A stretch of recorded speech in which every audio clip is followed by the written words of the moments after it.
ਵਾਹਿਗੁਰੂ ਜੀ ਕਾ ਖਾਲਸਾ, ਵਾਹਿਗੁਰੂ ਜੀ ਕੀ ਫਤਿਹ। ਸੰਗਤ ਟੈਲੀਵਿਜ਼ਨ ਦੇਖ ਰਹੇ ਸਮੂਹ ਦਰਸ਼ਕਾਂ ਨੂੰ ਇਸ ਵਿਸ਼ੇਸ਼ ਪ੍ਰੋਗਰਾਮ ਵਿੱਚ ਜੀ ਆਖਦੇ ਹਾਂ। ਅੱਜ ਸਮੂਹ ਜਗਤ ਗੁਰੂ ਨਾਨਕ ਨਾਮ ਲੇਵਾ ਜਿੱਥੇ ਜਿੱਥੇ ਵੀ ਆਪਾਂ ਸੰਸਾਰ ਭਰ ਵਿੱਚ ਵਸਦੇ ਹਾਂ, ਅੱਜ ਧੰਨ ਧੰਨ ਸ਼੍ਰੀ ਗੁਰੂ ਤੇਗ ਬਹਾਦਰ ਜੀ ਮਹਾਰਾਜ ਦੇ ਗੁਰਪੁਰਬ ਨੂੰ ਮਨਾ ਰਹੇ ਹਾਂ। ਸਿੱਖ ਦੇ ਬਹੁਤ ਉੱਚੇ ਭਾਗ ਜਿੱਥੇ ਗੁਰੂ ਮਹਾਰਾਜ ਨੇ 10 ਜੋਤ ਗੁਰੂ ਨਾਨਕ ਦੀ ਸਾਡੇ ਜੀਵਨ ਵਿੱਚ ਸਾਨੂੰ ਸਿੱਖ ਧਰਮ ਵਿੱਚ ਮਾਲਕ ਨੇ ਬਖਸ਼ੀ। ਉਸ ਤੋਂ ਬਾਅਦ ਸ੍ਰੀ ਗੁਰੂ ਗ੍ਰੰਥ ਸਾਹਿਬ ਜੀ ਮਹਾਰਾਜ ਹਮੇਸ਼ਾ ਲਈ ਸਾਡੇ ਵਾਸਤੇ ਗੁਰੂ ਸਾਹਿਬ ਨੇ ਸਿੱਖ ਨੂੰ ਦਿੱਤੇ ਹਨ। ਸਾਡੇ ਕਿੰਨੇ ਉੱਚੇ ਭਾਗ ਹਨ। ਅੱਜ ਇਸ ਵਿਸ਼ੇਸ਼ ਪ੍ਰੋਗਰਾਮ ਦੇ ਵਿੱਚ ਸਾਡੇ ਨਾਲ ਜੁੜ ਰਹੇ ਹਨ ਸਾਡੇ ਬਹੁਤ ਹੀ ਸਤਿਕਾਰਯੋਗ ਤਖਤ ਸ੍ਰੀ ਹਰਿਮੰਦਰ ਜੀ ਪਟਨਾ ਸਾਹਿਬ ਤੋਂ ਦੇ ਕਥਾਵਾਚਕ ਗਿਆਨੀ ਗਗਨਦੀਪ ਸਿੰਘ ਜੀ। ਗਿਆਨੀ ਜੀ, ਵਾਹਿਗੁਰੂ ਜੀ ਕਾ ਖਾਲਸਾ, ਵਾਹਿਗੁਰੂ ਜੀ ਕੀ ਫਤਿਹ। ਵਾਹਿਗੁਰੂ ਜੀ ਕਾ ਖਾਲਸਾ, ਵਾਹਿਗੁਰੂ ਜੀ ਕੀ ਫਤਿਹ ਜੀ। ਗਿਆਨੀ ਜੀ, ਆਪ ਜੀ ਵੀ ਸੰਗਤਾਂ ਨੂੰ ਅੱਜ ਦੇ ਇਸ ਗੁਰਪੁਰਬ ਤੇ ਆਪ ਜੀ ਵੀ ਆਪਣੇ ਬਚਨ ਥੋੜੇ ਜਿਹੇ ਸੰਗਤਾਂ ਨਾਲ ਸ਼ੇਅਰ ਕਰੋ, ਵਧਾਈ ਦੇ ਦਈਏ ਤੇ ਫਿਰ ਆਪਾਂ ਅੱਗੇ ਚੱਲਦੇ ਹਾਂ ਜੀ। ਹਾਂਜੀ, ਸਾਹਿਬ ਸਤਿਗੁਰੂ ਗੁਰੂ ਤੇਗ ਬਹਾਦਰ ਮਹਾਰਾਜ ਜੀ ਦੇ ਜੋ ਪਾਵਨ ਪ੍ਰਕਾਸ਼ ਦਿਹਾੜੇ ਜੋ 12 ਅਪ੍ਰੈਲ ਨੂੰ ਸਮੁੱਚੇ ਸੰਸਾਰ ਦੇ ਅੰਦਰ ਗੁਰੂ ਨਾਨਕ ਨਾਮ ਲੇਵਾ ਸਿੱਖ ਸੰਗਤਾਂ ਤੇ ਗੁਰੂ ਨਾਨਕ ਦੇ ਘਰ ਨੂੰ ਅਥਾਹ ਸ਼ਰਧਾ ਪਿਆਰ ਕਰਨ ਵਾਲੇ ਹੋਰ ਵੀ ਜਿਤਨੇ ਲੋਕ ਨੇ ਬੜੀ ਸ਼ਰਧਾ ਦੇ ਨਾਲ ਮਨਾ ਰਹੇ ਨੇ। ਸੋ ਉਹਨਾਂ ਸਾਰਿਆਂ ਨੂੰ ਸਹਿਬ ਦੇ ਇਸ ਪਾਵਨ ਦਿਹਾੜੇ ਤੇ ਬੇਅੰਤ ਵਧਾਈਆਂ ਜੀ। ਕਹਿੰਦੇ ਜੀ, ਜਿਸ ਤਰ੍ਹਾਂ ਗੁਰੂ ਨਾਨਕ ਦੇਵ ਮਹਾਰਾਜ ਦੀ ਜੋਤ ਗੁਰੂ ਤੇਗ ਬਹਾਦਰ ਜੀ ਮਹਾਰਾਜ ਦੀ ਆਪਾਂ ਜਦੋਂ ਗੱਲ ਕਰਦੇ ਹਾਂ, ਕਿੱਡੀ ਵੱਡੀ ਦੇਣ ਸਮੁੱਚੇ ਸੰਸਾਰ ਦੇ ਲਈ ਮਹਾਰਾਜ ਨੇ ਇੱਕ ਉਹ ਚੀਜ਼ ਕਰਕੇ ਦਿਖਾਈ ਜੋ ਕਦੀ ਕੋਈ ਸੋਚ ਨਹੀਂ ਸਕਦਾ ਸੀ। ਮਹਾਰਾਜ ਨੇ ਜਿੱਥੇ ਸਾਨੂੰ ਸੇਧ ਬਖਸ਼ੀ ਹੈ, ਮਹਾਰਾਜ ਨੇ ਸਾਨੂੰ ਸਿੱਖਿਆ ਵੀ ਦਿੱਤੀ ਹੈ ਆਪਣੇ ਜੀਵਨ ਵਿੱਚ ਕਿਸ ਤਰ੍ਹਾਂ ਸਿੱਖ ਨੇ ਆਪਣਾ ਜੀਵਨ ਵਿੱਚ ਵਿਚਰਨਾ ਹੈ।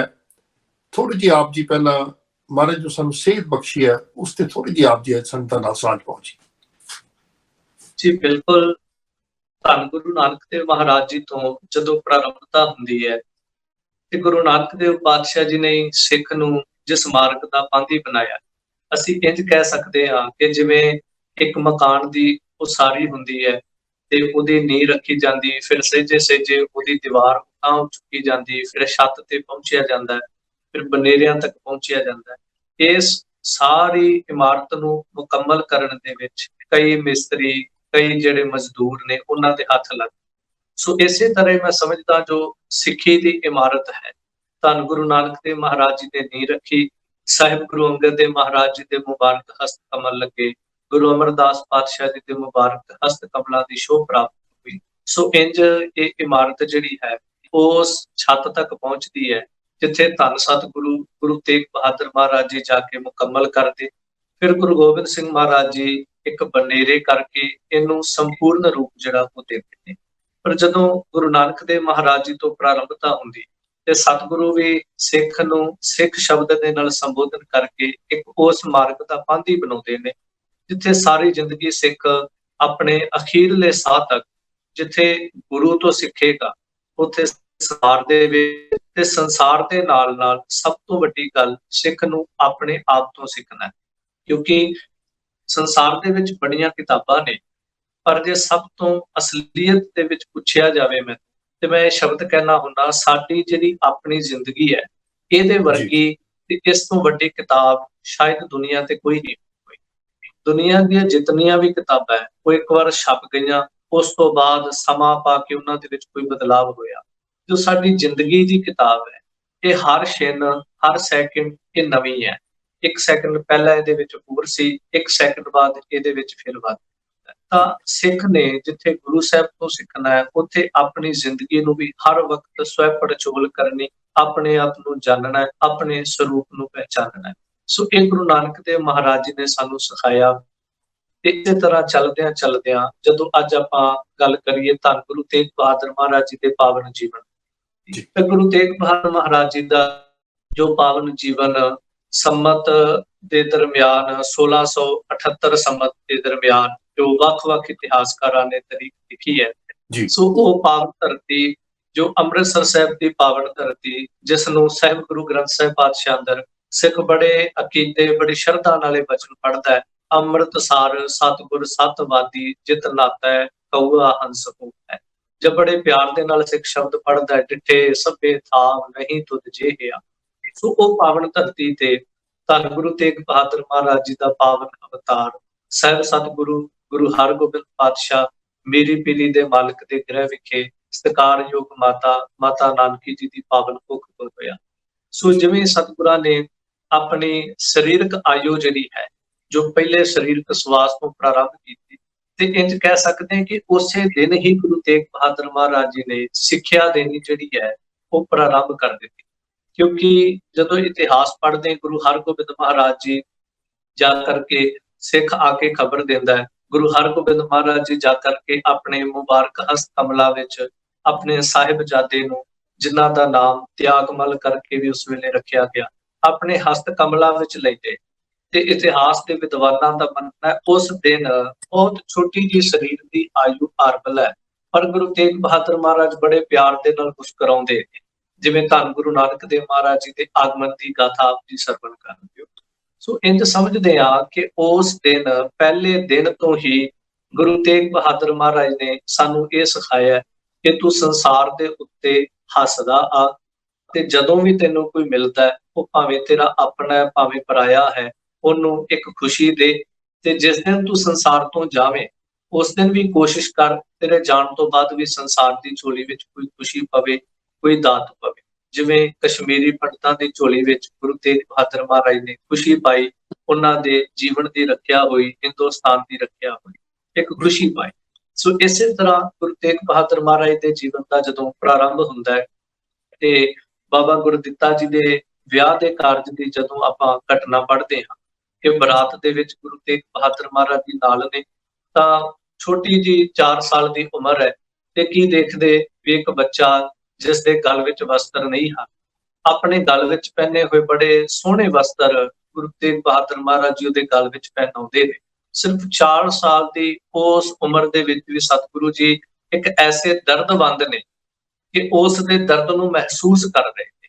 ਹਾਲਾਂਕਿ ਅੱਜ ਦੇ ਜ਼ਮਾਨੇ ਸੰਸਾਰ 'ਚ ਅਸੀਂ ਦੇਖਦੇ ਹਾਂ ਕਿ ਬਹੁਤ ਲੰਮੀ ਉਮਰ ਭੋਗਣ ਦੇ ਬਾਅਦ ਵੀ ਕਈ ਦਫਾ ਸਾਨੂੰ ਆਪਣਾ ਦਰਦ ਮਹਿਸੂਸ ਕਰਨਾ ਤੇ ਆ ਜਾਂਦਾ ਹੈ, ਪਰ ਦੂਸਰੇ ਦਾ ਦਰਦ ਮਹਿਸੂਸ ਕਰਨਾ ਨਹੀਂ ਹੁੰਦਾ। ਤਾਂ ਸਤਿਗੁਰਾਂ ਨੇ 4 ਸਾਲ ਦੀ ਉਮਰ ਵਿੱਚ ਹੀ ਸਾਨੂੰ ਸਿਖਾਇਆ ਕਿ ਦੂਸਰੇ ਦੀ ਪੀੜਾ, ਦੂਸਰੇ ਦਾ ਦਰਦ ਉਹਨੂੰ ਮਹਿਸੂਸ ਕਰ, ਤੇ ਜਦੋਂ ਮਹਿਸੂਸ ਕਰੇਗਾ ਫਿਰ ਜੋ ਕੁਝ ਵੀ ਤੇਰੇ ਕੋਲ ਹੈ, ਭਾਵੇਂ ਉਹ ਤੇਰੇ ਤਨ ਦੇ ਕੱਪੜੇ ਨੇ, ਭਾਵੇਂ ਤੇਰੇ ਗਲੇ ਵਿੱਚ ਪਹਿਨਿਆ ਹੋਇਆ ਸੋਨੇ ਦਾ ਕੈਂਠਾ ਹੈ, ਭਾਵੇਂ ਤੇਰੇ ਹੱਥ ਦੇ ਵਿੱਚ ਫੜੇ ਹੋਏ ਕੋਈ 4 ਸਿੱਕੇ ਮਾਇਆ ਹੈ, ਉਹ ਸਭ ਕੁਝ ਉਹਨੂੰ ਖੁਸ਼ੀ ਦੇਣ ਵਾਸਤੇ, ਉਹਦਾ ਦਰਦ ਵੰਡਾਉਣ ਵਾਸਤੇ ਨਿਸ਼ਾਵਰ ਕਰਦੇ। ਜਦੋਂ ਉਹਦੀ ਝੋਲੀ ਵਿੱਚ ਸਾਰਾ ਕੁਝ ਪਾਇਆ ਤੇ ਮਾਂ ਦੇ ਪੁੱਛਣ ਤੇ ਕਿ ਤੁਸੀਂ ਇਹ ਸਾਰਾ ਕੁਝ ਉਹਨੂੰ ਕਿਉਂ ਦਿੱਤਾ, ਇੱਕ ਜਵਾਬ ਹੈ ਕਿ ਮਾਂ ਮੈਨੂੰ ਤੇ ਤੁਸੀਂ ਹੋਰ ਲੈ ਦਓਗੇ, ਪਰ ਉਹਨੂੰ ਕਿਸੇ ਨੇ ਨਹੀਂ ਲੈ। ਸੋ ਇਹ ਇੱਕ ਇਸ ਤਰ੍ਹਾਂ ਦਾ ਸ਼ਬਦ ਹੈ ਸਤਿਗੁਰਾਂ ਸਿੱਖ ਦੇ ਪ੍ਰਤੀ ਕਿ ਤੈਨੂੰ ਤੇਰੇ ਗੁਰੂ ਕੋਲੋਂ ਬਹੁਤ ਕੁਝ ਮਿਲ ਜਾਣਾ, ਜਿਹਨੂੰ ਅਸੀਂ ਰੋਜ਼ਾਨਾ ਆਨੰਦ ਸਾਹਿਬ ਅੰਦਰ ਵਚਨ ਪੜ੍ਹਦੇ, ਸਾਚੇ ਸਾਹਿਬਾ ਕਿਆ ਨਾਹੀ ਕਰਦੇ, ਤੈਨੂੰ ਗੁਰੂ ਨੇ ਬਹੁਤ ਕੁਝ ਦਿੱਤਾ, ਬੜਾ ਕੁਝ ਦਿੱਤਾ ਹੈ, ਪਰ ਜੋ ਆਮ ਸੰਸਾਰ ਦੇ ਲੋਕ, ਆਮ ਲੋਕਾਈ ਹੈ, ਸ਼ਾਇਦ ਇਹਨਾਂ ਨੂੰ ਪਰਤ ਕੇ ਕੁਝ ਨਹੀਂ ਮਿਲੇਗਾ। ਇਸ ਕਰਕੇ ਕੋਸ਼ਿਸ਼ ਕਰ ਇਹਨਾਂ ਦੀ ਝੋਲੀ ਵਿੱਚ ਕੁਝ ਪੈਸਾ। ਸੋ ਇਸੇ ਤਰ੍ਹਾਂ ਗੁਰੂ ਤੇਗ ਬਹਾਦਰ ਮਹਾਰਾਜ ਦਾ ਸਮੁੱਚਾ ਜੀਵਨ ਮੈਂ ਜ਼ਿਕਰ ਕਵਾਂ, ਕੋਈ 54 ਸਾਲ 7 ਮਹੀਨੇ 7 ਦਿਨ ਦੀ ਸਤਿਗੁਰਾਂ ਦੀ ਜੋ ਸਰੀਰਕ ਆਯੂ ਹੈ ਉਹ ਤੇ ਬਹੁਤ ਲੰਬੇਰੀ ਹੈ, ਸਾਰਾ ਆਪਾਂ ਜ਼ਿਕਰ ਨਹੀਂ ਕਰ ਸਕਾਂਗੇ। ਪਰ ਜਦੋਂ ਗੁਰੂ ਤੇਗ ਬਹਾਦਰ ਮਹਾਰਾਜ ਜੀ ਦੇ ਦੂਰ ਅੰਦੇਸ਼ੀ ਨੂੰ ਤੱਕਦੇ ਆ, ਜਾਂ ਗੁਰੂ ਤੇਗ ਬਹਾਦਰ ਮਹਾਰਾਜ ਅੰਮ੍ਰਿਤਸਰ ਸਾਹਿਬ ਦੀ ਪਾਵਨ ਧਰਤੀ ਤੇ ਨੇ, ਪਿਤਾ ਗੁਰੂ ਹਰਗੋਬਿੰਦ ਮਹਾਰਾਜ ਜੀ ਦੇ ਕੋਲ ਨੇ, ਤਾਂ ਜਦੋਂ ਉਸ ਸਮੇਂ ਨੂੰ ਆਪ ਜੀ ਮਹਿਸੂਸ ਕਰੋ, ਤਾਂ ਜਿਵੇਂ ਆਪ ਜੀ ਬਚਨ ਕਹਿ ਰਹੇ ਸੀ ਸਿੱਖਿਆ ਜਾਂ ਕਿਸ ਤਰ੍ਹਾਂ ਦਾ ਉਪਦੇਸ਼ ਹੈ, ਤਾਂ ਉਸ ਦਿਨ ਵੀ ਗੁਰੂ ਹਰਗੋਬਿੰਦ ਮਹਾਰਾਜ ਜੀ ਦੇ ਕੋਲ ਜਦੋਂ ਪਿਤਾ ਦੇ ਕੋਲ ਆ ਕੇ ਗੁਰੂ ਤੇਗ ਬਹਾਦਰ ਮਹਾਰਾਜ ਜੀ ਬੈਠਦੇ ਨੇ, ਤੇ ਆਪ ਜੀ ਇਤਿਹਾਸ ਵਿੱਚ ਪੜ੍ਹੋਗੇ ਕਿ ਜ਼ਿਆਦਾਤਰ ਜਾਂ ਗੁਰੂ ਹਰਗੋਬਿੰਦ ਮਹਾਰਾਜ ਜੀ ਆਪਣੀ ਗੋਦ ਵਿੱਚ ਬਿਠਾਉਂਦੇ ਸੀ ਜਦੋਂ ਬਹੁਤ ਛੋਟੀ ਸਰੀਰ ਦੀ ਆਯੂ ਸੀ। ਜਦੋਂ ਸਰੀਰ ਦੀ ਆਯੂ ਸੰਸਾਰ ਨੂੰ ਸਮਝਣ ਲੱਗੀ ਹੈ ਤਾਂ ਗੁਰੂ ਤੇਗ ਬਹਾਦਰ ਮਹਾਰਾਜ, ਇਤਿਹਾਸ ਕਹਿੰਦਾ, ਸਾਹਮਣੇ ਆ ਕੇ ਬੈਠਦੇ ਸੀ। ਬਿਲਕੁਲ ਕੋਲ ਵੀ ਨਹੀਂ ਬੈਠਣਾ, ਬਹੁਤੀ ਦੂਰ ਵੀ ਨਹੀਂ ਜਾ ਕੇ ਬੈਠਣਾ। ਉਹਦਾ ਇੱਕ ਕਾਰਨ ਸੀ ਕਿ ਜਿਵੇਂ ਹੀ ਗੁਰੂ ਹਰਗੋਬਿੰਦ ਮਹਾਰਾਜ ਕੋਈ ਇਸ਼ਾਰਾ ਕਰਨਗੇ ਤੇ ਜੇ ਮੈਂ ਦੂਰ ਹੋਇਆ ਤੇ ਸ਼ਾਇਦ ਮੈਨੂੰ ਇਸ਼ਾਰਾ ਜਿਹੜਾ ਉਹ ਦਿਸੇਗਾ, ਜੇ ਮੈਂ ਬਿਲਕੁਲ ਨਾਲ ਬਹਿ ਗਿਆ ਸ਼ਾਇਦ ਤਾਂ ਵੀ ਇਸ਼ਾਰੇ ਦੀ ਸਮਝ ਨਹੀਂ ਆਏਗੀ। ਗੁਰੂ ਪਾਤਸ਼ਾਹ ਪਿਤਾ ਗੁਰੂ ਇਸ਼ਾਰਾ ਕਰਨ ਤੇ ਮੈਂ ਉਸੇ ਵੇਲੇ ਉਸ ਹੁਕਮ ਨੂੰ ਬਜਾਉਣ ਵਾਸਤੇ ਦੌੜ ਉੱਠਾਂ। ਸੋ ਇੱਥੋਂ ਇੱਕ ਇਸ਼ਾਰਾ ਹੈ ਕਿ ਸਿੱਖ ਹਰ ਵੇਲੇ ਗੁਰੂ ਦੇ ਸਨਮੁਖ ਹੋਵੇ, ਜਿਹਨੂੰ ਧੰਨ ਗੁਰੂ ਅਮਰਦਾਸ ਮਹਾਰਾਜ ਬਚਨ ਕਹਿੰਦੇ, ਜੇ ਕੋ ਸਿੱਖ ਗੁਰੂ ਸੇਤੀ ਸਨਮੁਖ ਹੋਵੇ ਤਾਂ ਸਨਮੁਖ ਸਿੱਖ ਕੋਈ ਜੀਉ ਰਹਿ ਗੁਰੂ ਨਾਲੇ। ਕਿ ਸਨਮੁਖ ਵੀ ਹੋਵੇ ਤੇ ਜੀਉ ਰਹਿ ਗੁਰੂ ਨਾਲੇ। ਆਪਣਾ ਹਿਰਦਾ ਜਿਹੜਾ, ਆਪਣੀ ਜਿੰਦ, ਆਪਣੇ ਖਿਆਲ, ਆਪਣੀ ਸੁਰਤ ਜਿਹੜੀ ਉਹ ਗੁਰੂ ਨਾਲ ਸਾਂਝ ਪਾ ਕਰਕੇ। ਸੋ ਸਾਹਿਬ ਦੇ ਜੀਵਨ ਦੀਆਂ ਇਹ ਝਲਕਾਂ ਕਿ ਪਿਤਾ ਦਾ ਕੈਸਾ ਹੁਕਮ ਮੰਨਦੇ ਨੇ ਕਿ ਜੇ ਗੁਰੂ ਹਰਗੋਬਿੰਦ ਮਹਾਰਾਜ ਜੀ ਇਹ ਸ਼ਬਦ ਕਹਿੰਦੇ ਨੇ, ਤੁਸੀਂ ਸੰਗਤ ਦੀ ਸੇਵਾ ਵਿੱਚ ਲੱਗ ਜਾਓ, ਸੇਵਾ ਵਿੱਚ ਤਤਪਰ ਨੇ। ਜੇ ਗੁਰੂ ਹਰਗੋਬਿੰਦ ਮਹਾਰਾਜ ਜੀ ਦਾ ਇਹ ਹੁਕਮ ਹੈ ਕਿ ਤੁਸੀਂ ਬਾਬਾ ਬਕਾਲਾ ਸਾਹਿਬ ਦੀ ਧਰਤੀ ਤੇ ਚਲੇ ਜਾਓ, ਉੱਥੇ ਬਹਿ ਕਰਕੇ ਅਕਾਲ ਪੁਰਖ ਪਰਮੇਸ਼ਰ ਦੀ ਆਰਾਧਨਾ ਸਿਮਰਨ ਕਰੋ, ਤਾਂ ਕੋਈ ਐਸਾ ਦਾਵਾ ਨਹੀਂ ਕਿ ਮੈਂ ਪੁੱਤਰ ਹਾਂ, ਮੈਂ ਤੇ ਇੱਥੇ ਹੀ ਰਵਾਂਗਾ। ਨਹੀਂ, ਬੜੇ ਪਿਆਰ ਨਾਲ ਗੁਰੂ ਹਰਿਰਾਏ ਪਾਤਸ਼ਾਹ ਜੀ ਨੂੰ ਨਤਮਸਤਕ ਹੋਏ, ਨਮਸਕਾਰ ਕੀਤੀ ਤੇ ਹੁਕਮ ਵਜਾ ਕੇ ਪਿਤਾ ਗੁਰੂ ਦਾ ਬਾਬਾ ਬਕਾਲਾ ਸਾਹਿਬ ਦੀ ਧਰਤੀ ਨੂੰ ਤੁਰ ਪਏ। ਜਿਸ ਉਸ ਤੋਂ ਪਿਛਾਂਹ ਦੇਖਦੇ ਹਾਂ ਤੇ ਜਿਸ ਦਿਨ ਗੁਰੂ ਹਰਗੋਬਿੰਦ ਮਹਾਰਾਜ ਜੀ ਪਾਵਨ ਜੰਗ ਦੀ ਪ੍ਰਾਰੰਭਤਾ ਕਰਦੇ ਨੇ, ਉਸ ਦਿਨ ਵੀ ਜੇ ਸਤਿਗੁਰਾਂ ਨੇ ਹੁਕਮ ਕੀਤਾ ਤੁਸੀਂ ਤਲਵਾਰ ਪਕੜ ਕੇ ਜੰਗ ਮੈਦਾਨ ਵਿੱਚ ਜੂਝੋ, ਤਾਂ ਉਸ ਦਿਨ ਵੀ ਪਿਤਾ ਗੁਰੂ ਦਾ ਹੁਕਮ ਖਿੜੇ ਮੱਥੇ, ਸਿਰ ਮੱਥੇ ਪ੍ਰਵਾਨ ਕੀਤਾ।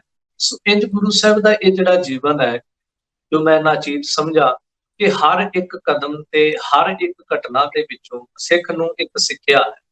ਜੇ ਕਦੀ ਗੁਰੂ ਤੇਗ ਬਹਾਦਰ ਮਹਾਰਾਜ ਦਾ ਜੀਵਨ ਬਾਬਾ ਬਕਾਲਾ ਸਾਹਿਬ ਦੀ ਧਰਤੀ ਤੇ ਦੇਖਦੇ ਹਾਂ, ਜੋ ਤਕਰੀਬਨ ਹਰ ਸਿੱਖ ਉੱਥੋਂ ਦੇ ਪਾਵਨ ਇਤਿਹਾਸ ਨੂੰ ਜਾਣਦਾ ਹੈ ਕਿ ਸਤਿਗੁਰਾਂ ਨੇ ਲੰਬੇਰਾ ਸਮਾਂ ਉੱਥੇ ਤਪ ਕੀਤਾ, ਉੱਥੇ ਭਗਤੀ ਕੀਤੀ, ਅਕਾਲ ਪੁਰਖ ਨੂੰ ਆਰਾਧਿਆ। ਜੇ ਉੱਥੋਂ ਆਪ ਜੀ ਪੁੱਛੋ ਕਿ ਇਸ਼ਾਰਾ ਕੀ ਹੈ, ਤਾਂ ਇਸ਼ਾਰਾ ਇਹ ਹੈ ਕਿ ਜੇ ਤੂੰ ਬਹੁਤ ਦੂਰ ਤੱਕ ਤੇਰੀ ਸੋਚ ਹੈ ਜਾਂ ਤੂੰ ਬਹੁਤ ਅੰਤਰ ਆਤਮਿਕ ਕਿਸੇ ਖੋਜ ਦੇ ਵਿੱਚ ਹੈ, ਪਹਿਲੀ ਗੱਲ ਤੈਨੂੰ ਇਕਾਂਤ ਚਾਹੀਦਾ ਹੈ।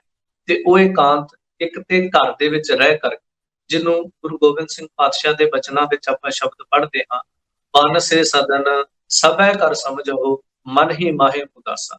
ਕਿ ਤੈਨੂੰ ਬਾਹਰ ਜਾਣ ਦੀ ਲੋੜ ਨਹੀਂ, ਤੈਨੂੰ ਜੰਗਲਾਂ ਪਹਾੜਾਂ ਵਿੱਚ ਖੋਜਣ ਦੀ ਲੋੜ ਨਹੀਂ। ਸੋ ਗੁਰੂ ਤੇਗ ਬਹਾਦਰ ਮਹਾਰਾਜ ਇਹ ਸਿਖਾਉਂਦੇ। ਪਰ ਜੋ ਇੱਕ ਮੇਰੇ ਮਨ 'ਚ ਖਿਆਲ ਆਉਂਦਾ ਹੈ ਕਿ ਜਿਵੇਂ ਸਤਿਗੁਰਾਂ ਦੇ ਮਹਿਲ, ਜਿਨ੍ਹਾਂ ਨੂੰ ਪੰਥ ਬੜੇ ਪਿਆਰ ਦੇ ਨਾਲ ਆਪਾਂ ਮਾਤਾ ਗੁਜਰ ਜੀ, ਮਾਤਾ ਗੁਜਰੀ ਜੀ ਸ਼ਬਦ ਸੰਬੋਧਨ ਕਰਦੇ ਹਾਂ, ਸੰਤੋਂ ਆਪਾਂ ਦੇਖਦੇ ਹਾਂ ਕਿ ਗੁਰੂ ਤੇਗ ਬਹਾਦਰ ਮਹਾਰਾਜ ਵੈਰਾਗ ਤੇ ਵੈਰਾਗ ਦੀ ਮੂਰਤ ਅੰਦਰ ਭੋਰਾ ਸਾਹਿਬ ਵਿੱਚ ਬੈਠੇ, ਮਾਤਾ ਗੁਜਰੀ ਜੀ ਬਾਹਰ ਬੈਠੇ ਸਤਿਗੁਰਾਂ ਦੇ ਮਹਿਲ। ਉੱਥੇ ਲੰਬੇਰਾ ਸਮਾਂ ਜਿੱਥੇ ਗੁਰੂ ਤੇਗ ਬਹਾਦਰ ਮਹਾਰਾਜ ਦੀ ਤਪੱਸਿਆ, ਤਾਂ ਮਾਤਾ ਗੁਜਰੀ ਜੀ ਦੀ ਵੀ ਬੜੀ ਵੱਡੀ ਘਾਲਣਾ ਹੈ। ਉੱਥੋਂ ਮੈਂ ਇੱਕ ਬੇਨਤੀ ਰੂਪ ਵਿੱਚ ਕਵਾਂ, ਜੋ ਬਹੁਤ ਸਿੱਖਣ ਵਾਲੀ ਗੱਲ ਹੈ ਕਿ ਅੱਜ ਦੇ ਜ਼ਮਾਨੇ ਅੰਦਰ ਜੇ ਇੱਕ ਪਤੀ ਪਰਮੇਸ਼ਰ ਦੇ ਮਾਰਗ ਉੱਤੇ ਤੁਰਦਾ ਹੈ, ਤਾਂ ਕਈ ਦਫਾ ਕਿਤੇ ਨਾ ਕਿਤੇ ਜਾ ਕਰਕੇ ਉਹਦਾ ਪਰਿਵਾਰ ਉਹਨੂੰ ਇੱਕ ਅੜਚਨ ਪੈਦਾ ਕਰਦਾ ਹੈ ਕਿ ਜੇ ਤੂੰ ਸਾਧੂ ਹੋ ਗਿਆ, ਜੇ ਤੂੰ ਰੱਬ ਦੇ ਰਸਤੇ ਤੇ ਤੁਰ ਪਿਆ, ਤੇ ਇਹ ਬੱਚੇ, ਇਹ ਪਰਿਵਾਰ, ਇਹਨਾਂ ਦੀ ਪਾਲਣਾ ਕੌਣ ਕਰੇਗਾ। ਇਹ ਸ਼ਬਦ ਕਹਿਣ ਵਿੱਚ ਕੋਈ ਗੁਰੇਜ਼ ਨਹੀਂ। ਜਿਵੇਂ ਇੱਕ ਪਤਨੀ ਨੂੰ ਇਹ ਡਰ ਹੈ ਮੇਰਾ ਪਤੀ ਕਿਤੇ ਸਾਧੂ ਨਾ ਹੋ ਜਾਏ, ਸਾਧੂ ਬਿਰਤੀ ਦਾ ਮਾਲਕ ਨਾ ਹੋ ਜਾਏ, ਪਤੀ ਨੂੰ ਇਹ ਡਰ ਹੈ ਕਿ ਮੇਰੀ ਪਤਨੀ ਕਿਤੇ ਘਰ ਪਰਿਵਾਰ ਨੂੰ ਅੰਦਰੋਂ ਤਿਆਗ ਕਰਕੇ, ਮੋਹ ਤਿਆਗ ਕਰਕੇ ਐਸਾ ਨਾ ਹੋਵੇ ਇਹਨਾਂ ਦੀ ਪਾਲਣਾ ਨਾ ਕਰੇ। ਸੋ ਉੱਥੇ ਪਤੀ ਤੇ ਪਤਨੀ ਦਾ ਇੱਕ ਦੂਸਰੇ ਨੂੰ ਐਸਾ ਸੰਜੋਗ ਹੈ, ਇੱਕ ਦੂਸਰੇ ਨੂੰ ਐਸੀ ਮਦਦ ਹੈ, ਜੋ ਅੱਜ ਵੀ ਅੱਜ ਦੇ ਗ੍ਰਸਥ ਜੀਵਨ ਅੰਦਰ ਇੱਕ ਪਤਨੀ ਨੂੰ ਆਪਣੇ ਪਤੀ ਦੇ ਨਾਲ ਇਸ ਮਾਰਗ ਦੇ ਉੱਤੇ ਸਾਥੀ ਹੋ ਕਰਕੇ ਉਹਦੀਆਂ ਲੋੜਾਂ ਦੀ ਪੂਰਤੀ ਕਰਦਿਆਂ ਉਹਦੇ ਨਾਲ ਤੁਰਨਾ ਪਵੇਗਾ। ਸੋ ਜਦੋਂ ਗੁਰੂ ਤੇਗ ਬਹਾਦਰ ਮਹਾਰਾਜ ਜੀ ਨੂੰ ਮੱਖਣ ਸ਼ਾਲੋ ਬਾਣਾ ਪ੍ਰਗਟ ਕਰਦਾ ਹੈ, ਲਾ ਦੋ ਰੇ ਗੁਰੂ ਲਾ ਦੋ ਰੇ ਹੋਕਾ ਦੇ ਕਰ, ਉੱਥੇ ਵੀ ਜੇ ਆਪ ਜੀ ਪੁੱਛੋ ਤਾਂ ਸਿੱਖਿਆ ਤਾਂ ਮੱਖਣ ਸ਼ਾਲੋ ਬਾਣਾ ਜਿਸ ਦਿਨ ਪ੍ਰਗਟ ਕਰਦਾ ਹੈ, ਆਪਣੇ ਮੂੰਹ ਨੂੰ ਕਾਲਖ ਵੀ ਮਲਦਾ ਹੈ, ਕਿਉਂਕਿ ਸਤਿਗੁਰਾਂ ਦਾ ਹੁਕਮ ਸੀ ਜੋ ਸਾਨੂੰ ਪ੍ਰਗਟ ਕਰੇ। ਤਾਂ ਮੈਂ ਬੇਨਤੀ ਕਰਾਂ ਸਿੱਖਾਂ, ਜੇ ਤੈਨੂੰ ਆਪਣੇ ਅੰਦਰੋਂ ਗੁਰੂ ਨੂੰ ਪ੍ਰਗਟ ਕਰਨਾ ਹੈ, ਕਿਉਂਕਿ ਉਸ ਦਿਨ ਤੇ ਚਲੋ ਬਾਹਰੀ ਇੱਕ ਪੱਖ ਸੀ ਮੱਖਣ ਸ਼ਾਲੋ ਬਾਣਾ ਜੋ ਪ੍ਰਗਟ ਕਰਦੇ ਹੈ, ਪਰ ਅੱਜ ਦੇ ਸਮੇਂ ਅੰਦਰ ਸਿੱਖ ਨੇ ਆਪਣੇ ਅੰਦਰੋਂ ਗੁਰੂ ਨੂੰ ਪ੍ਰਗਟ ਕਰਨਾ ਹੈ, ਆਪਣੇ ਅੰਦਰੋਂ ਜਾਣਨਾ ਹੈ। ਉਹਦੇ ਵਾਸਤੇ ਹੋ ਸਕਦਾ ਹੈ ਤੈਨੂੰ ਸੰਸਾਰ ਦੇ ਵਿੱਚ ਮੂੰਹ ਕਾਲਾ ਕਰਾਉਣਾ ਪਵੇ। ਉਹਦਾ ਅਰਥ ਇਹ ਹੈ, ਜਿਹਨੂੰ ਭਗਤ ਸਾਹਿਬਾਨ ਬਾਣੀ ਅੰਦਰ ਇੱਕ ਬਚਨ ਕਹਿੰਦੇ ਨੇ ਕਿ ਜਦੋਂ ਮਨ ਗੁਰੂ ਨਾਲ ਮੰਨ ਜਾਏਗਾ, ਉਦੋਂ ਯਾਦ ਰੱਖੀ ਮਨ ਮਾਨੇ ਲੋਕ ਨਾ ਭਤੀਜੈ, ਨਾ ਭਤੀਜੈ ਤਉ ਕਿਆ ਕੀਜੈ। ਤੈਨੂੰ ਸੰਸਾਰ ਵੱਲੋਂ ਮੂੰਹ ਕਾਲਾ ਕਰਾਉਣਾ ਪਏਗਾ, ਭਾਵ ਤੈਨੂੰ ਸੰਸਾਰ ਵੱਲੋਂ ਟੁੱਟਣਾ ਪਏਗਾ। ਸੰਸਾਰ ਦੇ ਲੋਕ ਤੈਨੂੰ ਪ੍ਰਵਾਨ ਨਹੀਂ ਕਰਦੇ, ਪਰ ਇਹ ਯਾਦ ਰੱਖ, ਜੇ ਤੈਨੂੰ ਗੁਰੂ ਦੀ ਪ੍ਰਾਪਤੀ ਹੁੰਦੀ ਹੈ ਸੰਸਾਰ ਵੱਲੋਂ ਕਾਲਖ ਮਲ ਕੇ, ਸੰਸਾਰ ਵੱਲੋਂ ਪਰੇ ਹੋ ਕੇ, ਕਿ ਤੂੰ ਇਸ ਚੀਜ਼ ਤੋਂ ਪਿਛਾਂਹ ਨਾ ਹਟੀ। ਜੀ ਜੇ ਮੱਖਣ ਸ਼ਾਲੋਬਾਣਾ ਗੁਰੂ ਤੇਗ ਬਹਾਦਰ ਮਹਾਰਾਜ ਨੂੰ ਬਹੁਤ ਅਥਾਹ ਪਿਆਰ ਕਰਦਾ ਹੈ, ਤੇ ਇਹ ਵੀ ਆਪ ਜੀ ਜਾਣਦੇ ਹੋ, ਗੁਰੂ ਤੇਗ ਬਹਾਦਰ ਮਹਾਰਾਜ ਜੀ ਵੀ ਸਿੱਖ ਨੂੰ ਇੰਨਾ ਪਿਆਰ ਕਰਦੇ ਨੇ ਕਿ ਜੇ ਕਦੀ ਭਾਈ ਸ਼ੀਂਹ ਮਸੰਦ ਦੀ ਬਾਤ ਪੈਂਦੀ, ਉਹਨੂੰ ਸਤਿਗੁਰੂ ਭਾਈ ਸ਼ਬਦ ਕਹਿ ਕੇ ਸੰਬੋਧਨ ਕਰਦੇ। ਗੁਰੂ ਨਾਨਕ ਦੇਵ ਮਹਾਰਾਜ ਜੀ ਵੀ ਭਾਈ ਮਰਦਾਨਾ ਨੂੰ ਭਾਈ ਸ਼ਬਦ ਕਹਿ ਕੇ ਸੰਬੋਧਨ ਕਰਦੇ। ਇਤਿਹਾਸ ਨੂੰ ਪੜ੍ਹੀਏ ਤਾਂ ਗੁਰੂ ਤੇਗ ਬਹਾਦਰ ਮਹਾਰਾਜ ਨੇ ਕਿਸੇ ਸਿੱਖ ਨੂੰ ਆਪਣਾ ਪੁੱਤਰ ਸ਼ਬਦ ਕਹਿ ਕੇ ਸੰਬੋਧਨ ਕੀਤਾ, ਕਿਸੇ ਸਿੱਖ ਨੂੰ ਆਪਣਾ ਭਾਈ ਸ਼ਬਦ ਕਹਿ ਕੇ ਸੰਬੋਧਨ ਕੀਤਾ, ਕਿਸੇ ਸਿੱਖ ਨੂੰ ਐਸਾ ਸ਼ਬਦ ਕਿਹਾ ਕਿ ਇਹਦੇ ਦੀਦਾਰ ਕਰ ਲੈਣ ਦੇ ਨਾਲ ਸਾਡੇ ਦੀਦਾਰ। ਭਾਈ ਦਿਆਲਾ ਜੀ ਦੇ ਪ੍ਰਤੀ ਵੀ ਸਾਹਿਬ ਦੇ ਇਹ ਪਾਵਨ ਬਚਨ ਇਤਿਹਾਸ 'ਚ ਮਿਲਦੇ ਕਿ ਜੋ ਅਰਦਾਸ ਭਾਈ ਦਿਆਲਾ ਜੀ ਪ੍ਰਵਾਨ ਕਰ ਲੈਣਗੇ, ਉਹ ਅਸੀਂ ਪ੍ਰਵਾਨ ਕਰ ਦਵਾਂਗੇ। ਜਾਂ ਇੰਜ ਵੀ ਬਚਨ ਨੇ, ਉਹਨਾਂ ਦੀ ਖੁਸ਼ੀ ਮਿਲ ਜਾਏਗੀ ਤਾਂ ਸਾਡੀ ਖੁਸ਼ੀ ਵੀ ਤੁਹਾਨੂੰ ਪ੍ਰਾਪਤ ਹੋ ਜਾਏਗੀ। ਸੋ ਇੰਜ ਬਹੁਤ ਸੰਖੇਪ ਅਰਥਾਂ 'ਚ ਮੈਂ ਆਪ ਜੀ ਨੂੰ ਕਹਾਂ ਕਿ ਗੁਰੂ ਤੇਗ ਬਹਾਦਰ ਮਹਾਰਾਜ ਇੱਕ ਸੁਹਿਰਦ ਪਤੀ ਨੇ, ਇੱਕ ਆਗਿਆਕਾਰੀ ਪੁੱਤਰ ਦੇ ਰੂਪ ਵਿੱਚ ਹਨ। ਭਾਵੇਂ ਉਹ ਪਿਤਾ ਗੁਰੂ ਹਰਗੋਬਿੰਦ ਮਹਾਰਾਜ ਜੀ ਦੇ ਕੋਲ ਨੇ। ਇਤਿਹਾਸ ਦੇ ਬਚਨ ਨੇ, ਜਦੋਂ ਸਤਿਗੁਰਾਂ ਦੇ ਮਹਿਲ ਮਾਤਾ ਗੁਜਰੀ ਜੀ ਕੋਲ ਨੇ, ਤਾਂ ਸਤਿਗੁਰਾਂ ਦੇ ਮਾਤਾ ਨਾਨਕੀ ਜੀ ਆਏ ਇਲਾਹਾਬਾਦ ਸਾਹਿਬ ਦੀ ਪਾਵਨ ਧਰਤੀ ਤੇ। ਗੁਰੂ ਤੇਗ ਬਹਾਦਰ ਮਹਾਰਾਜ ਬੈਠੇ ਨੇ ਆਪਣੇ ਕਮਰੇ, ਆਪਣੇ ਆਸਣ ਤੇ, ਇੱਕਦਮ ਉੱਠ ਕੇ ਖੜੇ ਹੋ ਜਾਂਦੇ, ਜਿੱਥੇ ਪਟਨਾ ਸਾਹਿਬ ਦੀ ਧਰਤੀ ਤੇ ਵੀ ਪੜ੍ਹਦੇ। ਭਾਵ ਜਦੋਂ ਵੀ ਮਾਤਾ ਜੀ ਆਉਂਦੇ ਸਨ, ਗੁਰੂ ਤੇਗ ਬਹਾਦਰ ਮਹਾਰਾਜ ਇੱਕਦਮ ਉੱਠ ਕੇ ਆਪਣੇ ਆਸਣ ਤੋਂ ਖੜੇ ਹੋ ਜਾਂਦੇ ਸੀ ਕਿ ਸਾਡੇ ਮਾਤਾ ਜੀ ਆਏ, ਜੋ ਅੱਜ ਸਾਨੂੰ ਸਾਰਿਆਂ ਨੂੰ ਸਿੱਖਣਾ ਚਾਹੀਦਾ ਹੈ। ਅਸੀਂ ਕੁਝ ਵੀ ਨਹੀਂ ਹੁੰਦੇ, ਅਸੀਂ ਫਿਰ ਵੀ ਆਪਣੇ ਮਾਤਾ ਪਿਤਾ ਦਾ ਉਹ ਅਦਭੁਤ ਸਤਿਕਾਰ ਨਹੀਂ ਕਰਦੇ, ਪਰ ਸਤਿਗੁਰੂ ਗੁਰਤਾ ਗੱਦੀ ਤੇ ਸੁਭਾਇਮਾਨ ਹੋ ਕੇ, ਚਵਲ ਤਰਸਤ ਦੇ ਪਾਲਕ ਹੋ ਕਰਕੇ ਵੀ ਆਪਣੇ ਮਾਤਾ ਨੂੰ ਇੰਨਾ ਅਦਭੁਤ ਸਤਿਕਾਰ ਦੇ ਰਹੇ। ਸੋ ਇਹ ਸਤਿਗੁਰੂ ਸੰਤੋਖੀ ਇੰਨੇ ਕੁ ਨੇ ਕਿ ਜੇ ਮੱਖਣ ਸ਼ਾਹ ਲੋਬਾਣਾ ਸਾਰਾ ਕੁਝ ਧੀਰਮਲ ਤੋਂ ਲੈ ਕੇ ਆਉਂਦਾ ਹੈ, ਭਾਵ ਜਦੋਂ ਬਾਬਾ ਕਾਲਾ ਸਾਹਿਬ ਦੀ ਧਰਤੀ ਤੇ ਧੀਰਮਲ ਵੱਲੋਂ ਬੜੇ ਯਤਨ ਕੀਤੇ ਗਏ, ਸ਼ੀਂਹ ਮਸੰਦ ਵੱਲੋਂ ਗੋਲੀ ਚਲਾਈ ਗਈ, ਤੇ ਇੰਨਾ ਧੀਰਜ ਹੈ ਮੇਰੇ ਸਾਹਿਬ ਦੇ ਅੰਦਰ ਕਿ ਸ਼ੀਂਹ ਮਸੰਦ ਗੋਲੀ ਚਲਾਉਂਦਾ ਹੈ ਤੇ ਗੁਰੂ ਤੇਗ ਬਹਾਦਰ ਮਹਾਰਾਜ ਬਚਨ ਕਹਿੰਦੇ, ਸਾਧੂ ਧੀਰਮਲ, ਸਾਧੂ ਧੀਰਮਲ, ਤੇਰਾ ਵੀ ਭਲਾ ਹੋਵੇ, ਤੇਰਾ ਵੀ ਭਲਾ ਹੋਵੇ। ਸੋ ਕੈਸਾ ਅੰਦਰ ਦਿਆਲਤਾ ਨਾਲ ਭਰਿਆ। ਜੇ ਮੱਖਣ ਸ਼ਾਹ ਲੋਬਾਣਾ ਸਾਰਾ ਕੁਝ ਲੈ ਕੇ ਆਉਂਦਾ ਹੈ ਤੇ ਸਾਹਿਬ ਉੱਥੇ ਬਚਨ ਕਹਿੰਦੇ ਨੇ, ਨਹੀਂ ਅਸਾਂ ਕੋਈ ਦੁਕਾਨ ਹੱਟ ਨਹੀਂ ਪਾਈ ਕਿਸੇ ਇਸ ਧਨ ਨੂੰ ਇਕੱਤਰ ਕਰਨ ਵਾਸਤੇ, ਤੁਸੀਂ ਜੋ ਕੁਝ ਹੈ ਇਹ ਵਾਪਸ ਧੀਰਮਲ ਨੂੰ ਪਹੁੰਚਾ ਦਿਓ। ਸੋ ਇਸ ਤਰ੍ਹਾਂ ਗੁਰੂ ਤੇਗ ਬਹਾਦਰ ਮਹਾਰਾਜ ਦਾ ਜੀਵਨ ਇੱਕ ਵੈਰਾਗ, ਇੱਕ ਤਿਆਗ ਦੇ ਨਾਲ ਭਰਿਆ ਹੈ, ਤੇ ਨਾਲ ਨਾਲ ਇੱਕ ਇੱਕ ਪੜਾਅ ਜੀਵਨ ਦਾ, ਇੱਕ ਇੱਕ ਦਿਨ ਜਿਹੜਾ ਸਤਿਗੁਰਾਂ ਦਾ, ਉਹ ਸਿੱਖ ਨੂੰ ਸਿੱਖਿਆ ਦੇ ਰਿਹਾ। ਬਸ ਬਾਤ ਇਹ ਹੈ ਕਿ ਕੋਈ ਸਿੱਖਣ ਵਾਲਾ ਕੋਈ ਭਾਵਨਾ ਦੇ ਨਾਲ ਗੁਰੂ ਨੂੰ ਸਮਝਣ ਦਾ ਯਤਨ ਕਰੇ ਤੇ ਗੁਰੂ ਦੀਆਂ ਸਿੱਖਿਆਵਾਂ ਤੇ ਚੱਲਣ ਦੀ ਕੋਸ਼ਿਸ਼ ਕਰੇ। ਹਾਂਜੀ, ਬਹੁਤ ਬਹੁਤ ਧੰਨਵਾਦ। ਆਪ ਜੀ ਨੇ ਬਹੁਤ ਹੀ ਘੱਟ ਸਮੇਂ ਵਿੱਚ ਬਹੁਤ ਕੁਝ ਸੰਗਤਾਂ ਦੀ ਝੋਲੀ ਵਿੱਚ ਪਾਇਆ। ਦੇਖੋ ਕਿ ਸਿੱਖ ਦੇ ਕਿੰਨੇ ਉੱਚੇ ਭਾਗ ਨੇ। ਜੇ ਮਹਾਰਾਜ ਨੇ ਸਾਨੂੰ ਸਿੱਖਾਂ ਦੇ ਘਰੇ ਜਨਮ ਦਿੱਤਾ ਹੈ, ਕਿ ਸਾਡੇ ਕਿੰਨੇ ਉੱਚੇ ਭਾਗ ਨੇ ਕਿ ਸਾਨੂੰ ਜੀਵਨ ਦੀ ਸੇਧ, ਇਸ ਜੀਵਨ ਵਿੱਚ ਸੇਧ ਕਿਸ ਤਰੀਕੇ ਨਾਲ ਜੀਣਾ ਤੇ ਕਿਸ ਤਰ੍ਹਾਂ ਆਪਣਾ ਜੀਵਨ ਗ੍ਰਸਤੀ ਵਿੱਚ ਰਹਿ ਕੇ ਆਪ ਜੀ ਦੇ ਨਾਮ ਸੇਵਾ ਸਿਮਰਨ ਕਰਕੇ ਆਪਣਾ ਜਨਮ ਸਫਲਾ ਕਰਨਾ ਹੈ, ਸਾਡੇ ਗੁਰੂ ਜੀ, ਗੁਰੂ ਸਾਹਿਬਾਂ ਨੇ ਸਾਡੀ ਝੋਲੀ ਵਿੱਚ ਪਾਇਆ। ਇਹ ਉੱਚੀਆਂ ਭਾਗਾਂ ਦੀ ਨਿਸ਼ਾਨੀ ਹੈ ਕਿ ਦੇਖੋ, ਇੱਕ ਉਹਦੇ ਨਾਲ ਨਾਲ ਜਿਸ ਤਰ੍ਹਾਂ ਆਪਾਂ ਗਿਆਨੀ ਜੀ ਅੱਜ ਦੇ ਸਮੇਂ ਚੋਂ ਗੁਜ਼ਰ ਰਹੇ ਹਾਂ, ਕਿ ਕੈਸਾ ਸਮਾਂ ਆ ਗਿਆ ਕਿ ਗੁਰਪੁਰ ਤੇ ਵੀ ਆਪਾਂ ਗੁਰੂ ਘਰ ਨਤਮਸਤਕ ਹੋਣ ਨਹੀਂ ਜਾ ਪਾਵਾਂਗੇ। ਐਸਾ ਸਮਾਂ ਮਾਲਕ ਨੇ ਲਿਆਂਦਾ ਹੈ ਜੋ ਇਨਸਾਨ ਕਦੀ ਸੋਚ ਨਹੀਂ ਸਕਦਾ ਸੀ, ਉਹ ਵੀ ਅੱਜ ਸਮਾਂ ਬਣ ਗਿਆ ਹੈ। ਪਰ ਦੂਜੇ ਪਾਸੇ ਮਾਲਕ ਨੇ ਹਰ ਸਿੱਖ ਨੂੰ ਜਿੱਥੇ ਜਿੱਥੇ ਸਮਾਂ ਬਖਸ਼ਿਆ, ਜਿੱਥੇ ਜਿੱਥੇ ਵੀ ਸਿੱਖ ਬੈਠਾ ਹੈ, ਮਹਾਰਾਜ ਨੂੰ ਧਿਆਨ ਕਰਕੇ, ਮਹਾਰਾਜ ਦੇ ਅੱਗੇ ਅਰਦਾਸ ਬੇਨਤੀ ਜੋਦਰੀ ਕਰਕੇ ਆਪਾਂ ਹਾਜ਼ਰੀ ਲਾ ਸਕਦੇ ਹਾਂ। ਆਪ ਜੀ ਵੀ ਇਸ ਤੇ ਥੋੜਾ ਜਿਹਾ ਵਿਚਾਰ ਆਪਣੇ ਪੇਸ਼ ਕਰੋ ਜੀ। ਹਾਂਜੀ, ਬਿਲਕੁਲ ਜੋ ਅਸੀਂ ਸਮੇਂ ਦੇ ਹਿਸਾਬ ਨਾਲ ਗੱਲ ਕਰੀਏ ਤੇ ਅੱਜ ਐਸਾ ਸਮਾਂ ਹੈ ਕਿ ਅਸੀਂ ਗੁਰੂ ਸਾਹਿਬ ਜੀ ਦੇ ਕੋਲ ਰਹਿ ਕਰਕੇ ਵੀ ਦੀਦਾਰ ਕਰਨ ਵਾਸਤੇ ਸਾਨੂੰ ਜਾਣਾ ਮੁਸ਼ਕਿਲ ਹੋਇਆ ਹੈ। ਪਰ ਇੱਕ ਦਿਨ ਮੈਂ ਕਿਸੇ ਵਿਦਵਾਨ ਦੇ ਬਚਨ ਪੜ੍ਹ ਰਿਹਾ ਸੀਗਾ ਤੇ ਉਹਨੇ ਬੜੀ ਸੋਹਣੀ ਗੱਲ ਲਿਖੀ ਕਿ ਮਾਲਕ ਤੂੰ ਸਾਡੇ ਤੋਂ ਇੰਨਾ ਹੀ ਨਾਰਾਜ਼ ਹੋ ਗਿਆ ਹੈ ਕਿ ਤੂੰ ਆਪਣੇ ਦਰਵਾਜ਼ੇ ਵੀ ਸਾਡੇ ਵਾਸਤੇ ਬੰਦ ਕਰ ਦਿੱਤੇ। ਬਿਲਕੁਲ ਜਿਸ ਗੱਲ ਨੂੰ ਬਹੁਤ ਭਾਵਨਾ ਡੀਪ ਲੈਵਲ ਤੇ ਜਾ ਕੇ ਤੁਸੀਂ ਸੋਚੋਗੇ ਤਾਂ ਕਿਤੇ ਨਾ ਕਿਤੇ ਕੋਈ ਕਮੀ ਹੈ ਸਾਡੇ ਜੀਵਨ ਵਿੱਚ, ਨਹੀਂ ਤਾਂ ਸ਼ਾਇਦ ਦੁਨੀਆ ਦੇ ਇਤਿਹਾਸ 'ਚ ਅੱਜ ਤੱਕ ਪਰਮਾਤਮਾ ਨੇ, ਗੁਰੂ ਨੇ, ਖੁਦਾ ਨੇ, ਭਗਵਾਨ ਨੇ ਆਪਣੇ ਸੇਵਕਾਂ ਵਾਸਤੇ ਕਦੀ ਦਰਵਾਜ਼ੇ ਨਹੀਂ ਸੀ ਬੰਦ। ਕਿਉਂਕਿ ਗੁਰੂ ਅਮਰਦਾਸ ਮਹਾਰਾਜ ਦੇ ਰੋਜ਼ਾਨਾ ਇਹ ਬਚਨ ਕਹਿੰਦੇ, ਆਵੋ ਹੋ ਸਿੱਖ ਸਤਿਗੁਰੂ ਕੇ ਪਿਆਰੇ ਹੋ, ਗਾਵੋ ਸੱਚੀ ਬਾਣੀ। ਉੱਥੇ ਰੋਜ਼ਾਨਾ ਹੋਕਾ ਦਿੰਦੇ ਕਿ ਆਵੋ ਸਾਡੇ ਕੋਲ, ਪਰ ਅੱਜ ਸਤਿਗੁਰੂ ਸਾਡੇ ਵਾਸਤੇ ਦਰਵਾਜ਼ੇ ਬੰਦ ਕੀਤੇ, ਤਾਂ ਮਤਲਬ ਕਿਤੇ ਨਾ ਕਿਤੇ ਸਾਡੇ ਜੀਵਨ 'ਚ ਕੋਈ ਕਮੀ ਹੈ। ਤਾਂ ਮੈਂ ਇਹ ਬੇਨਤੀ ਆਪ ਜੀ ਦੇ ਮਾਧਿਅਮ ਦੁਆਰਾ ਕਰਾਂ, ਇੱਕ ਤਾਂ ਆਪਣੇ ਆਪ ਨੂੰ ਥੋੜਾ ਜਿਹਾ ਮਹਿਸੂਸ ਕਰੀਏ ਅਸੀਂ ਕੀ ਜੀਵਨ 'ਚ ਗਲਤੀਆਂ ਕੀਤੀਆਂ ਸੀ, ਕੁਦਰਤ ਨਾਲ ਖਿਲਵਾੜ ਕੀਤੇ ਨੇ, ਉਹਦੀ ਬਣਾਈ ਹੋਈ ਸ੍ਰਿਸ਼ਟੀ ਨੂੰ ਅਸੀਂ ਅਣਗੌਲਿਆ ਕੀਤਾ ਹੈ।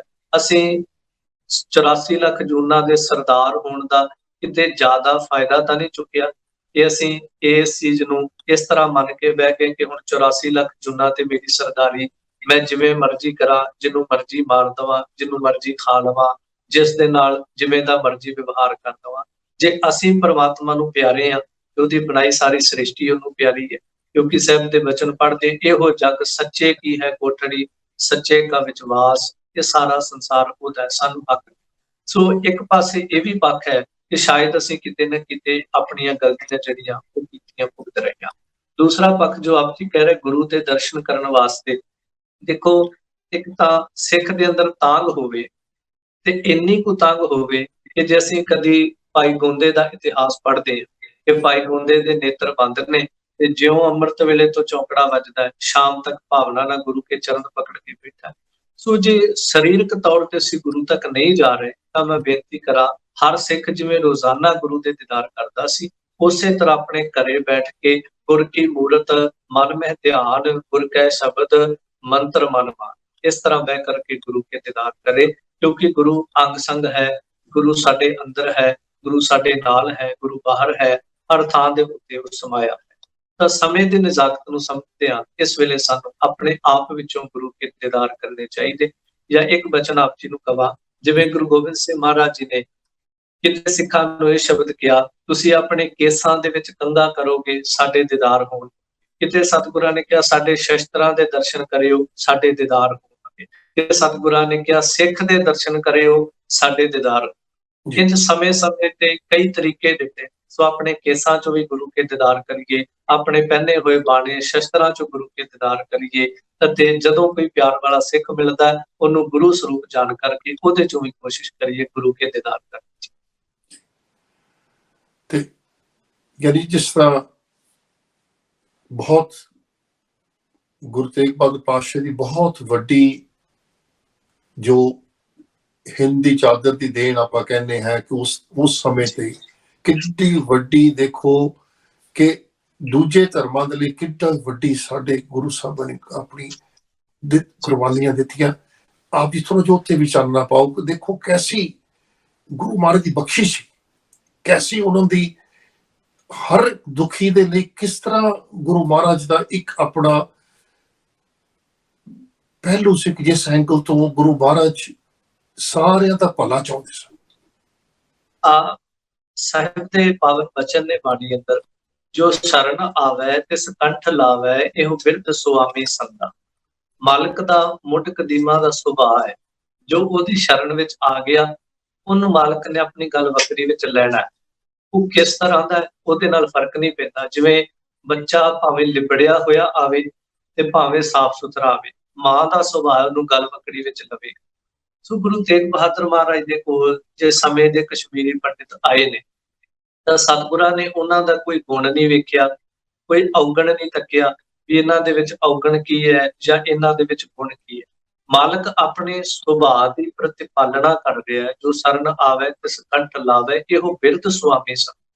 ਸੋ ਸਤਿਗੁਰਾਂ ਨੇ ਜੇ ਉਸ ਵਕਤ ਕਹਿ ਸਕਦੇ ਕਸ਼ਮੀਰੀ ਪੰਡਤਾਂ ਦੇ ਨਾਲ ਜੇ ਕਿਤੇ ਇਸਲਾਮ ਦੇ ਉੱਤੇ ਵੀ ਕੋਈ ਇਸ ਤਰ੍ਹਾਂ ਦਾ ਸਮਾਂ ਬਣਦਾ ਤੇ ਨਿਹ ਸੰਕੋਚ ਗੁਰੂ ਤੇਗ ਬਹਾਦਰ ਮਹਾਰਾਜ ਨੇ ਉਹਨਾਂ ਦੀ ਵੀ ਬਾਹ ਪਕੜਨੀ ਸੀ।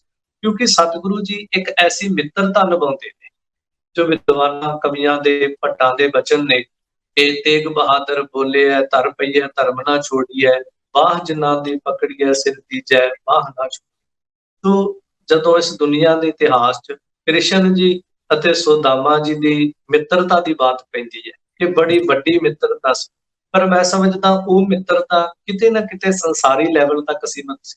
ਪਰ ਜਦੋਂ ਗੁਰੂ ਤੇਗ ਬਹਾਦਰ ਮਹਾਰਾਜ ਦੀ ਮਿੱਤਰਤਾ ਦੀ ਬਾਤ ਪੜ੍ਹਦੇ ਆ ਤੇ ਸਤਿਗੁਰਾਂ ਨੇ ਜੇ ਕਦੇ ਸੈਫਾਬਾਦ ਤੇ ਉਹ ਸੈਫਦੀਨ ਨਾਲ ਮਿੱਤਰਤਾ ਕੀਤੀ, ਉਹ ਵੀ ਨਿਭਾਈ।